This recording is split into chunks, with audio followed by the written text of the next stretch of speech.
Yo guys, what's going on? Robert Warshack here, and we're going to be going over a tier list of all of the new legendaries and wild gods inside of Into the Emerald Dream. We got to play in the theory crafting event last week. We got to play with a lot of these cards and got to play against a lot of these cards. So here's an idea of the power levels of what we're going to be seeing with the new legendaries and if you should be crafting them. All right, what do we got going on here? So we have the new Mage legendary, which is the 8 mana 6/8. After 20 friendly minions die, deal 20 damage. I think this is a pretty good. I don't think it's broken, but I do think it's really good. We have the new Warlock legendary that when you play cards, your next card you play sacrifices your opponent's life, and instead of costing you mana, you can just remove from total life, and it voids armor, and if they're below 10 and you play a 10, they just die. So that's like a really good card.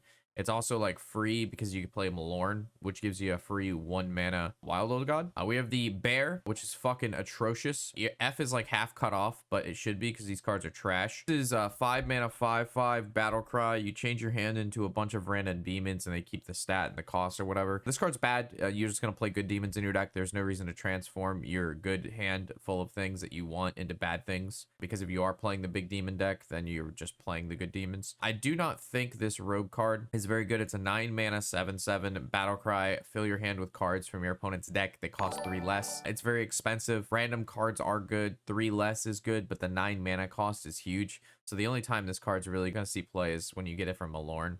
We got the Priest card. So when you play this card, after 3 turns, it makes everything in your hand cost 1 mana. I think this is going to be pretty bad. It just takes too long, and there's nothing going on with there. The 5 mana 3/5. After you play a spell, summon a random animal companion. This is between A and S, just because free animal companions on behalf of spells. Hunter have a lot of cheap spells, and it's very aggressive, and it's 5 mana for pretty much infinite value, right? So this is definitely between S and A for me. I think Sonaris will be probably C. This guy is a choose twice and summon a 5/5, give your minions +1/+3. So generally you're going to go 5/5, the 5/5, and the 3. And if you're like, oh, well, it's a ton of burst, well, think about it. If you do the +1/3 3 times, it's really just a bloodlust. Granted, it's 9 health, but if you're using it for that, then I don't know. It seems like it'd be okay. It's between B and C, leaning towards C, just because it's pretty expensive. There's not a lot of ramp. And again, a lot of these cards will see play from the Malorn, but it doesn't mean you're going to pick them every time. Have the Beast guy, 9 mana 9/9 rush. Your beast deal double damage. This is pretty good because you can combo this with the imbue stuff. You can reduce it down to 0. You reduce King Crush down to 0. You give King Crush attack. You play this. You play King Crush. You can kill your opponent. Takes a lot of time to set up. Not, like I said, not a lot of lethality. And it's like, meh. We have the Rune Totem card. So this is the Jade guy. I don't think Jade Druid is going to be that good. I don't think it's tier F as in unplayable. I think it's playable. It's just not great. This is the one where if you play 2 nature cards, it upgrades. It basically imbues your hero power, which makes it quite a bit stronger. I think Malorn is going to go tier S. I think imbue decks will be pretty good. And obviously Malorn is going to be found in imbue decks. So I'm pretty sure Malorn is good. This Shaman card, 6 mana 4/4 Battle Cry. It resurrects all things that have died that cost like what, 8 or more. This is going to be found in Big Shaman or even imbue Shaman, where you're going to be able to keep hero powering to juice minions up, and those expensive minions will inevitably die. And then when they die, you'll be able to resummon them. So it seems okay. Snarlax, this is a card that I think was going to be a problem later. The fact that there's not a lot of dragons in this set right now. However, once there are a lot of dragons, that can have really good effects, like Ysera. Because you go Snarlax, Ysera, get 3 mana crystals, play 3 dragons, ramp 3. Seems pretty good. Every time they've made some sort of like your spells or minions cost 1 inside of a 5 to 7 cost minion, that inevitably becomes broken, whether in this meta or the next one. At the moment, I think it's B. It's good. It's not terrible, and it's not great given the card pool. I think the new 4 mana 4/4 Battle Cry, discover a minion in your deck, give it a dark gift. I think this is going to be found in a lot of decks. It was basically in every one of my theory crafting decks. It was very good. Dark gifts are good, especially if the dark gifts land on powerful minions that allow their battle cries to trigger multiple times. The new Death Knight card, the 7 mana 7/7. I know the Fs are cut off, but they're Fs, right? They're garbage. You don't need to see them anyway. 7 mana 7/7 Dragon Taunt, and then it's Death Rattle. When it dies, it splits into beetles, and then however many beetles live, if any, it recombines into that dragon, and the stats reflect how many beetles were left. This card's terrible, very slow. Not a big deal. Trash. We have the 9 mana 5/11. At the end of your turn, draw 3 cards. Play him if you can. It's a Shaman card. I saw this card played 0 times whenever it was an offered card. It wasn't something I would ever pick, so it seemed pretty fucking terrible to me. Moving to the Doggo, the 10 mana 6/12 Wind Fury Rush. Death Rattle. However many times this guy attacks, it gets 1 damage stacked on that Death Rattle. So if it comes out, attacks twice, it does 2 damage. Next turn, if it attacks twice, 2 more damage. Pretty bad. Not the worst card, not unplayable, just not great.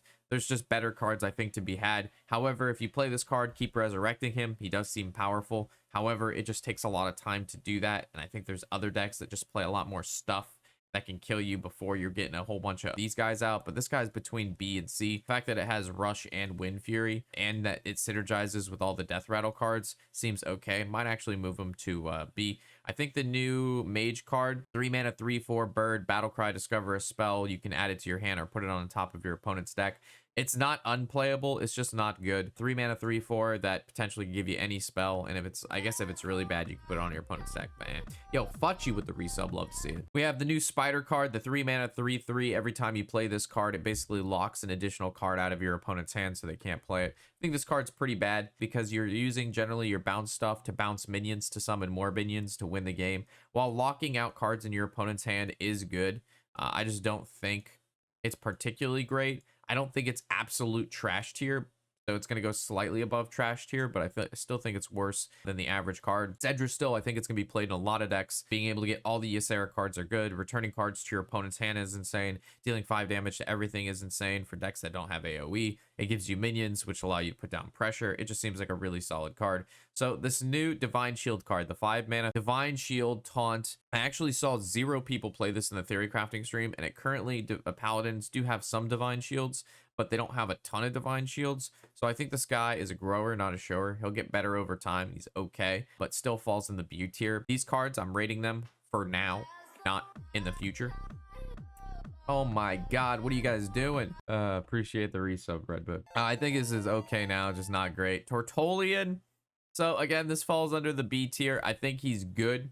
I think chemical spilling into this guy is good. Resurrecting him is good. Probably can go under A tier just because he has 30 health. The fact that he only gets 1 armor and 1 attack per time he takes damage. He's not closing out games. He's just making it so your opponent can't win, and it gives you time to do what you need to do. The new Priest card that does the double spells. Yeah, the Priest has Bird Sanctuary, which allows the battle cry to cost 1 less, and you can use the Bird Sanctuary multiple times, which allows you to discount this card down to 5, play it on 5, and then you get double spells, which propels Priest in a late game. And Priest wants to go into late game because that's where they do the things with the stuff, so it seems pretty good. The Ursoc, 9 mana 6/14, battle cry, attack all of the minions, death rattle, resurrect, basically all the ones that this card kills.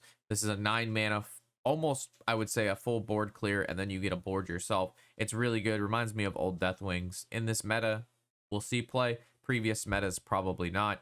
Ursul, I think this card is good as well. This converts a card in your hand, the highest costing card, to an aura, which lasts 3 turns. Paladins currently have 2 very big cards. The Sill, which we already went over, which we put at tier S, and then the card that does 5 damage to the lowest enemy twice, and it has lifesteal, which means you can do 30 damage and heal 30 over the course of 3 turns. Seems pretty solid. The Dark Gift, 7 mana 6/6 Warlock legendary, which basically takes on all the dark gifts that you've selected that game and puts it onto this card.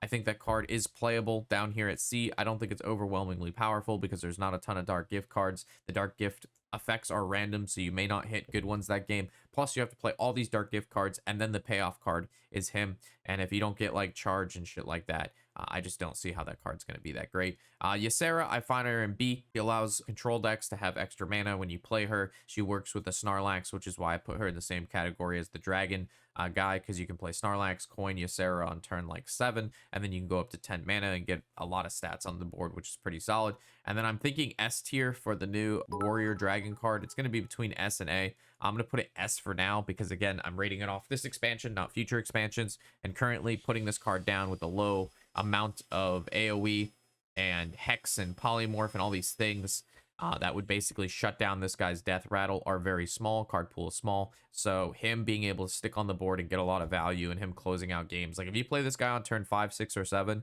and then you basically put one summon on him, they're donezo. So this is my tier list review. I know it was quick. There was a lot of cards to cover. This is my experience with playing all in the theory crafting event. And then now today we're going to be able to play in the community event and the pre-release Tavern Brawl. For those of you watching on YouTube, check it out on Twitch. That's what we're going to be doing this week until the expansion comes out. Let me know if you think I'm off on any of these. I think I'm right on point with every single one of them, as my card reviews have always been 100% accurate, never wrong, never been wrong, never been mad. It's your boy Warshack back again with another V2 video. Check it out in the next one.